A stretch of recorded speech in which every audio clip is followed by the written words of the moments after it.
celle du hublot, du petit hublot des chiottes. Ouais, tu vois, c'est des sources de rentrée d'eau, ça. Bon, parce que par contre, ça se remet bien. Hein.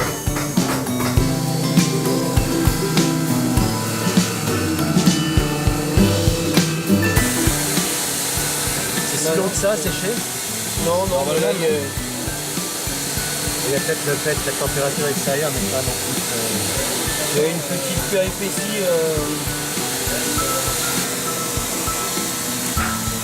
Ça a l'air bien pourtant. C'est chipeux. Ah, ça ferait. Mais là, c'est étanche. Faut que ça durcisse, quoi, c'est ça? Ouais. Là, tu mets le hublot quand même pour être sûr que. J'ai testé déjà en dehors. Il rentre là? C'est un peu. Il est en place là? Ouais. Bon bah voilà.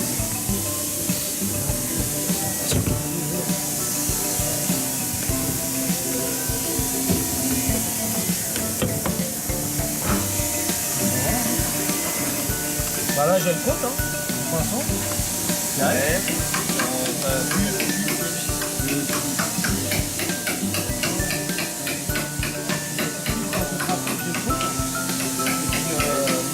Et après,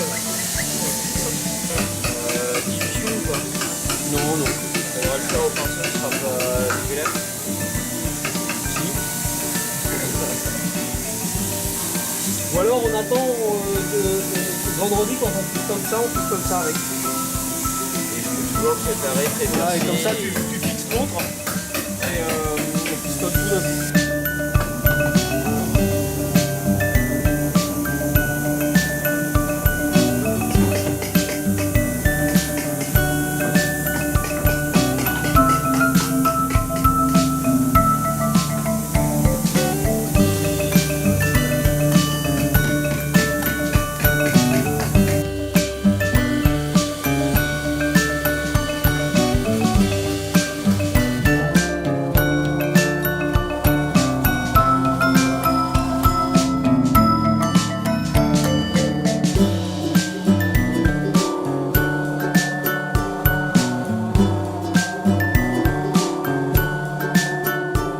On est à bord de Chanic. Alors ici c'est le carré, la table à cartes, un endroit où je suis très souvent à bord.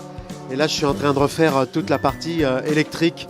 Il y aura un nouveau panneau et toute la partie électrique est entièrement refaite.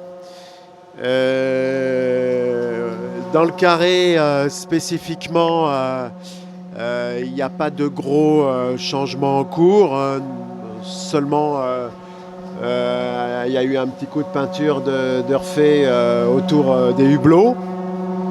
Et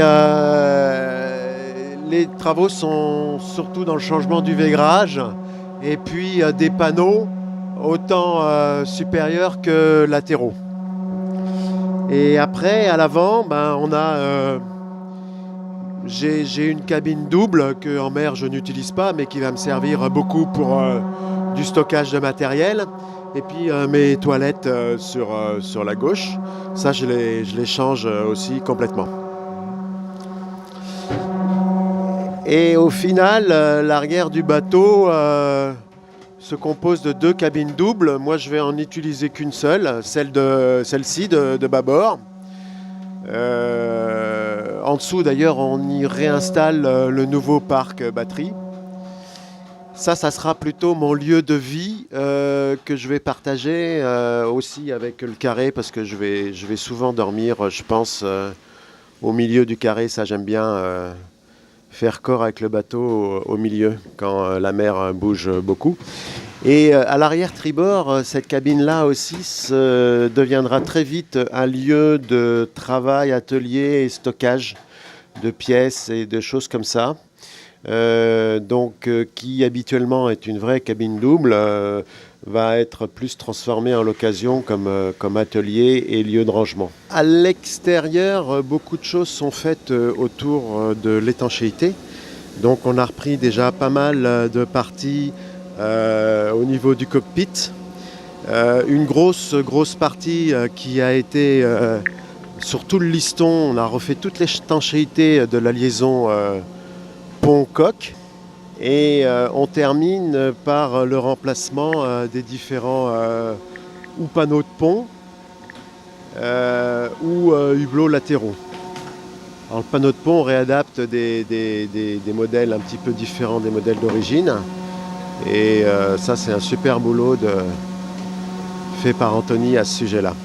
Bien sûr, la partie gréement est complètement changée.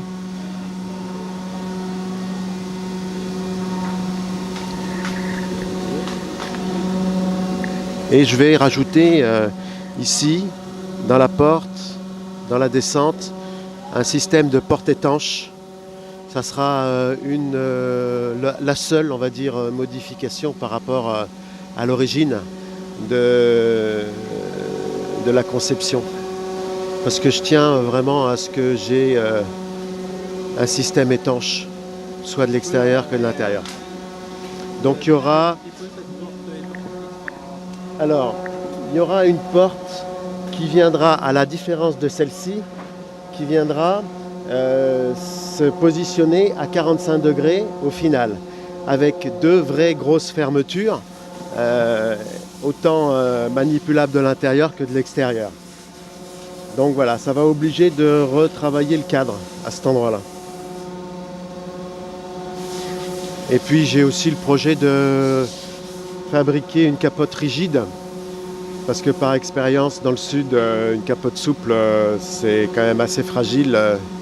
Je me suis déjà fait arracher par une déferlante l'ancienne capote souple, donc une vraie capote rigide en dur et avec des mains courantes qui permet le passage aisé de l'avant à l'arrière au moment où il y a des manœuvres à faire au pied de mât.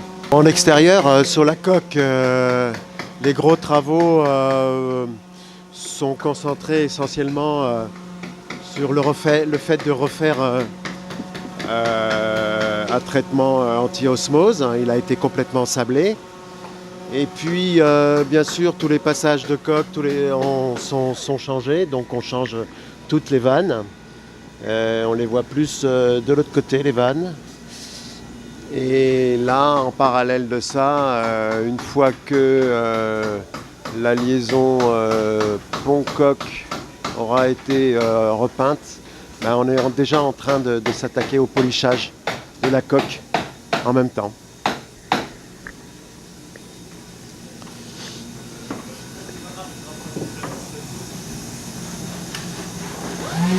Là, de ce côté-là, on se rend mieux compte de ce que représentent les travaux sur les ouvertures de coque, sur le travail de l'osmose et du traitement qui va être fait au final.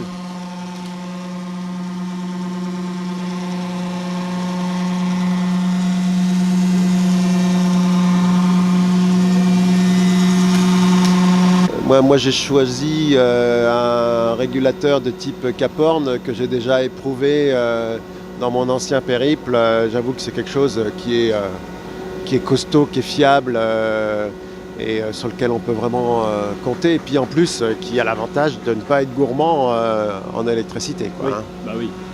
Simple, mécanique et efficace. Donc voilà, je vous présente une partie de l'équipe des stagiaires qui travaillent régulièrement sur Chanic. Il y a Adil qui se cache derrière, là, qui travaille sur le safran, en l'occurrence.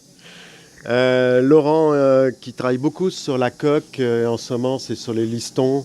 Et ça c'est un gros boulot de patience qui n'est pas facile. Anthony qui en ce moment travaille spécifiquement sur la mise en place des nouveaux panneaux de pont, mais qui intervient aussi, comme d'ailleurs tout le monde, un peu dans tous les domaines, tant électricité que aussi coque avec Laurent par exemple.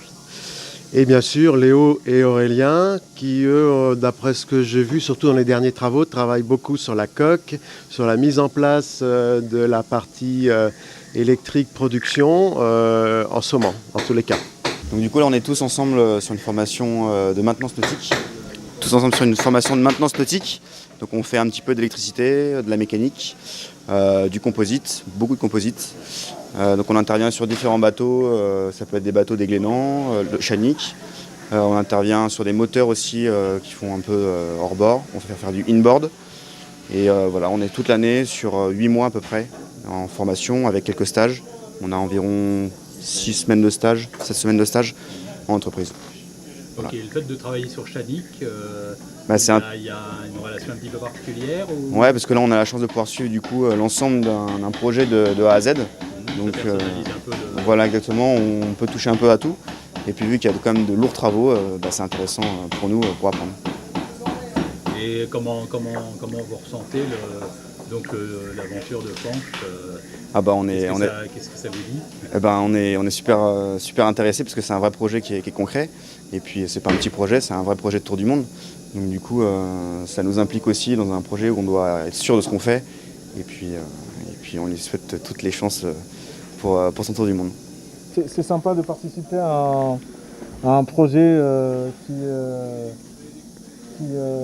va aboutir quand même sur un tour du monde avec un bateau fiabilisé par le boulot qu'on fait. Et en même temps, nous, on apprend pas mal de choses en faisant ça. Voilà. Et en même temps, on est en apprentissage et en application un peu ce qu'on apprend. Et on est quand même heureux et content de savoir que notre travail va aboutir quand même sur quelque chose d'aussi sympa que ce tour du monde. Voilà. Ok. Merci Adil.